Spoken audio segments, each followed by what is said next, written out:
Howdy folks, I appreciate y'all tuning into another one of my videos. This one here is going to be on my most used concealed carry, everyday carry firearm.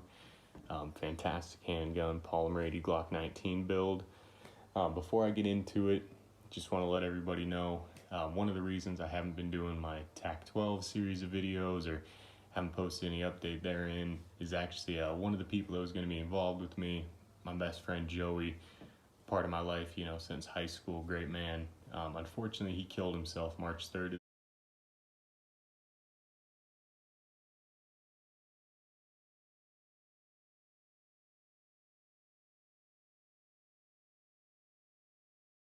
This year. So, haven't moved forward with that, but we will be soon. We're going to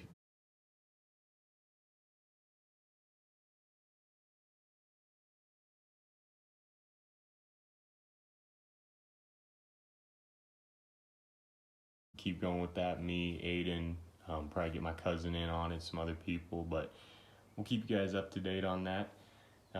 This particular video today, it's one I've been wanting to do for a long time. I know there's a lot of talk out there on Polymer80s, you know, how reliable they are, how well they work, how good they are, if it is a good design, you know, and I firmly love this design.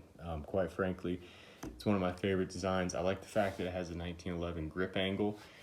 This particular handgun here is actually a Brownells edition. This is the Brownells Coyote Brown.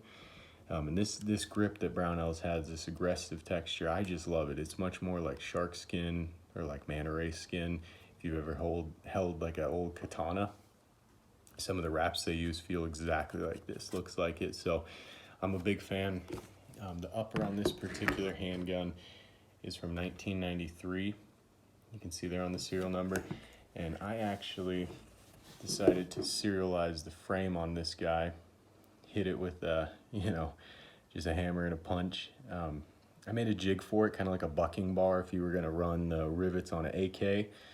Definitely a lot simpler, you know, I'm not using a press or anything like that, just hammer hand, you know. But what I would recommend is definitely having a little bit more of like a precise jig, specifically here in the middle, so that you don't run that section in where you can see where I dented it in right here. It still works just fine, cycles just fine. This is loaded with the Hornady 135 grain critical duty. Been carrying this ammo for a very long time. You can actually see on the head stamp there, this particular ammo is from 2018. So it's very reliable ammunition. These two cartridges, the top two cartridges in this magazine, have been cycled in and out of the gun a very, very large amount of times. This one you can see a little bit of the nickel. On the other one you can see a lot more of the nickel missing beneath you can see the brass beneath it. But you can see that the crimp on the bullet is held, and the bullet has not moved. So there's no inset, there's nothing dangerous about that with this ammunition. It's very, very reliable ammunition. Definitely ammunition I would stake my life on. Same with this firearm. This firearm is very, very reliable. Like I'm saying, I have put a tremendous amount of ammo through this gun. You can see the smile on the barrel there. This guy has been shot quite a bit, and if I take her down for you, you know, just like any Glock, obviously, gonna make sure it's unloaded, no magazine, drop slide, dry fire in a safe direction, pull the slide back a tiny bit, pull the takedown tabs, slide comes off. So this slide, since I started using it, has been Cerakoted. When I first got it, it did just have the phosphate, and this had been used by a police officer. I believe I got it from an estate sale. Had a little bit of wear, but it didn't have any of that wear. You can see on the barrel hood there on the right side. But it did have some rust from sitting in a safe. So if you look back here, right beneath the rear sight, there was a tremendous amount of rust right there. Back here you can see on the extractor, there was some rust spots, rust above there. And then on the other side here, just above the Glock logo, there was some rust there and some rust there. So not too much wear on the outside of the slide. I have definitely put a tremendous amount more wear doing, you know, drills, pulling out of a holster. I mean, if you can see right here, that finish is just basically gone. You know, a lot of wear. And since I've been shooting this, wear on the barrel has increased quite a bit. So if you look here on the barrel, you can see the wear on the bottom of the barrel there, top of the barrel. Most of that was not there when I got it. None of that wear on the cam track was there. And as you can see, I lubricate this weapon liberally. You know, I keep my Glocks, all my weapons, very lubed on any operating component. But you can see the wear going into the track there. Let's see if I can get a good bore view for you. The bore is incredibly worn. Chamber. See if we can get a throat view down in there for you. And then from the muzzle end.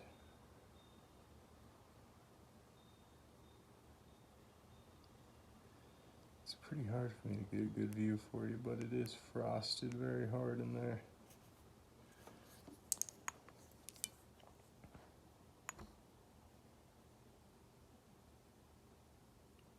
Yeah, you're getting some of it. It is polygonal rifling, you know, so it's not too warm, but if you look on the top of the barrel, you can really see the frosting in there. Let's see if I can get the same angle. Yeah, there you go. Throat is really, really frosted. So it doesn't kick flyers or anything. It's not dangerous, but it is the most inaccurate handgun I own. Still good enough for carrying though. You know, still good enough for fighting with. Definitely I would trust it. You can see some of the polishing on the barrel there. A lot of that is just from shooting it. It's polished up nice. Front of the barrel, worn not too bad. Bottom of the barrel, actually got pretty serious smile marks, and I have another Glock that has probably about 8,000 rounds through it. It was shot, I would figure about 5,000-ish rounds before I got my hands on it. And that one doesn't have any of that wear on the bottom. So I don't know if that's just how this one's riding. You can see on the locking surface there too. Quite a bit of wear. And if you look inside of the slide, it's got some wear on the hood of the slide.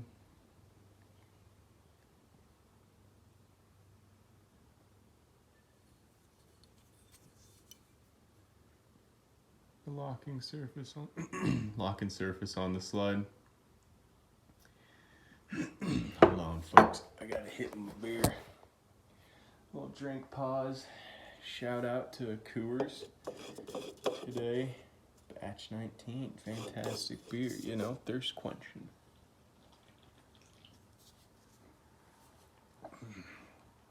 Fantastic.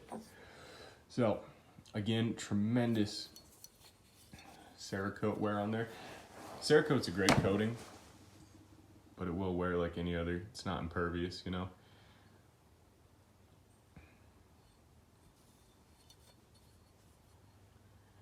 Not as bad on this side, but I'm right-handed. You would expect it to be more reholstering, plus pulling on the side coming out here, being right-handed.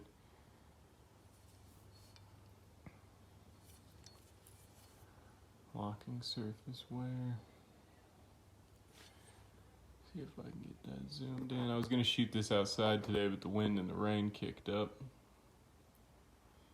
Yeah, there you go. So since it's been Cerakoted, it's only seen about 2,000 rounds. All the shooting before that was done un-Cerakoted. You know how COVID is. Now onto the frame, the real part of the story, right? You know, these two, that's factory Glock, right? 1993, same with the spring, 1993. Now,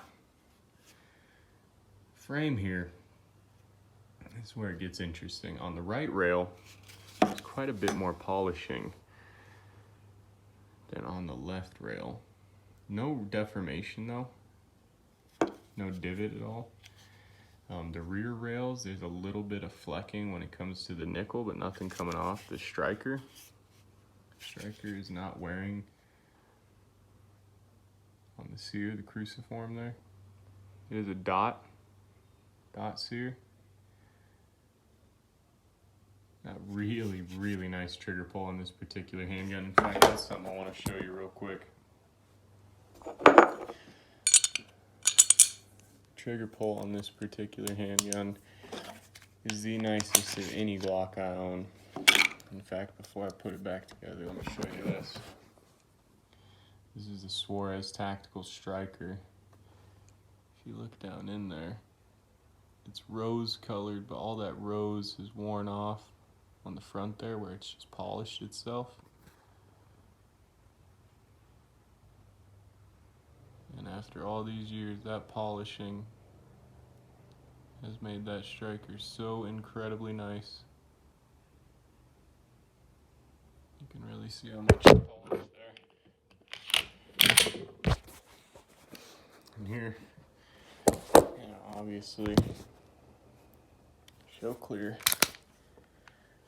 Nothing in the chamber, no magazine.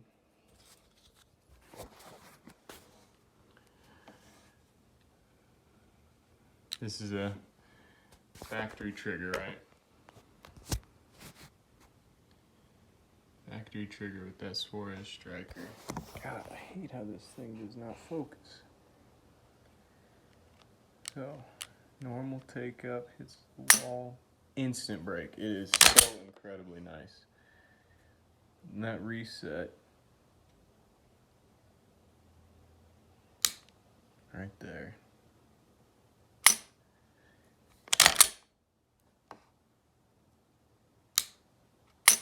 Incredible trigger, I'm telling you. Nothing like a worn-in Glock trigger. You just pull straight through and right in that reset. Very forceful too. If you're not trying to hold it, it just pops.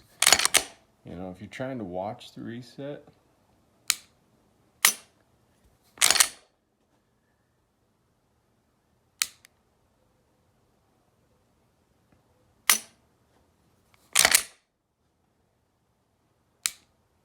whew, man, that is a nice trigger.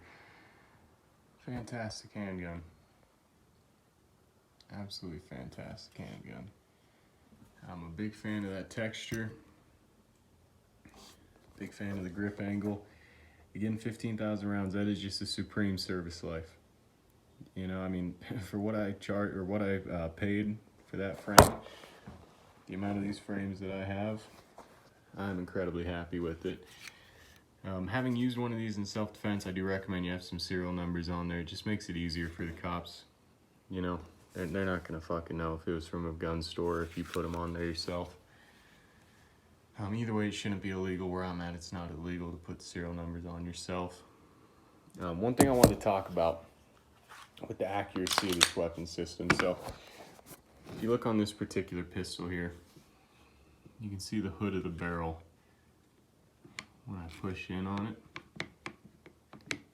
it's got a tremendous amount of spring. And like I was showing earlier in the video, it's pretty worn out on the inside.